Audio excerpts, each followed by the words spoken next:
really valuable. I didn't ask you, what did you study? What was your background of education?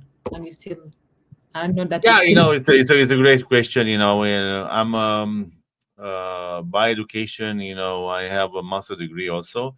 I'm on the technical. I have a master bachelor degree in engineering, on automotive and machine technology, and I have a master degree in efficiency.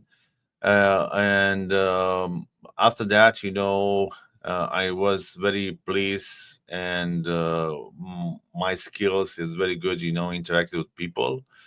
I like to speak. I like to talk. And why those kind of podcasts is going longer. The point is, I was very successful in the sales, international sales.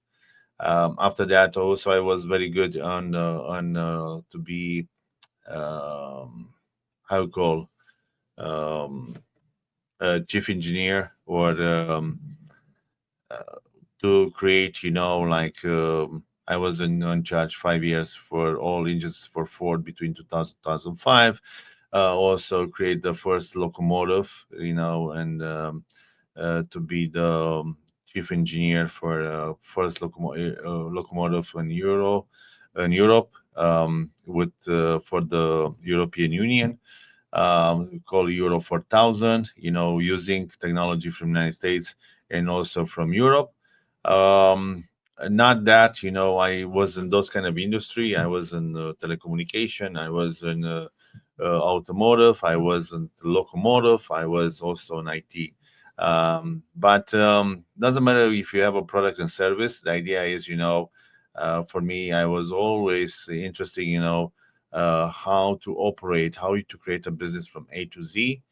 And that gave me, you need to be curious. If you're not curious, you cannot develop those skills. It's just, you need to be curious, you need to be humble, you need to not give up when you don't create those results, and you need to be persistent. Is That is the point. I think the it's not important how many success you have. I think it's important how many times you failed and you wake up and say, okay, I need to get it done. It was not easy also with any business, to get to this value, to this up value and size, like USIDHR. But I was committed, to put that vision of Dr. Isabel Rodoy in reality, and that gave me the opportunity, to push, push, push, and never give up, to make sure we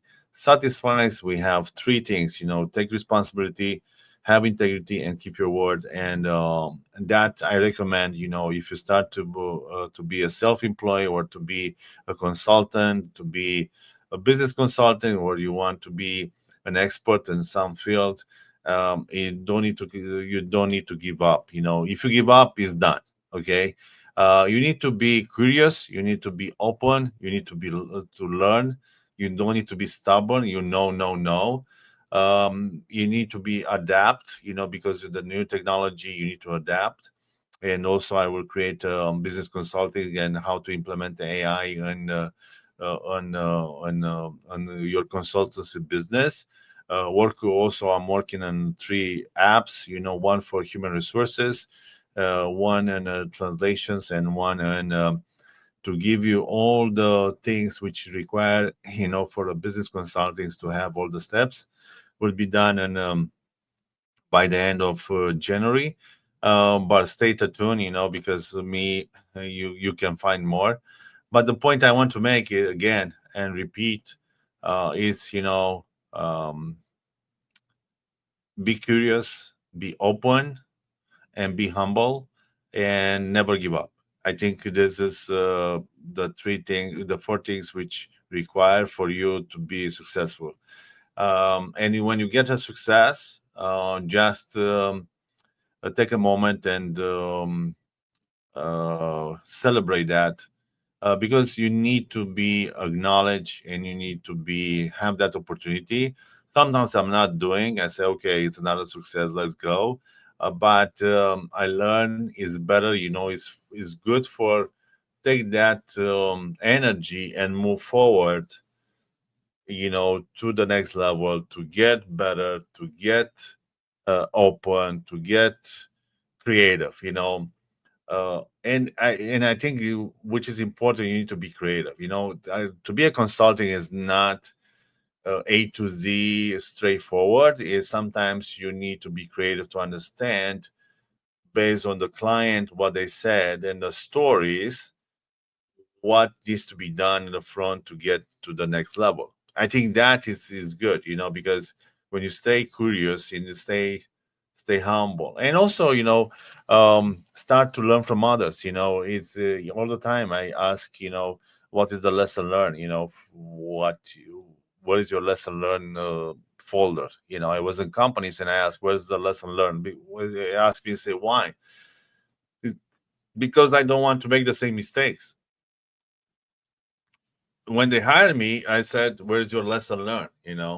Why? Because I try to understand if you have that client, somebody before me did a lot of mistakes. Okay, not because they felt they is not anymore in that position, but they have some history with that. I want to understand from that history with that client what they learn, because you need to learn, and sometimes, in the corporate doesn't exist, lesson learned. And what is very, very good, to learn that, to create those lesson learned for your client and for yourself to say, okay, next time we don't need to do that because it's a mistake, or we cannot do that because we can fail, or we cannot do that because it's not going the right directions. And you need to be clear. You don't need to hide to yourself to say, no, we're very good, it's a client fault. Don't do that. Sometimes it's the client, sometimes it's you, but you need to take the responsibility and make it to say, okay, if we try that, it's not working. We need to, maybe it's not working for this client, but also we need to be careful. If next time we try that, we see the experience, and let's see how we can try a different way in order to get our results. That, I think, that is very important. Okay,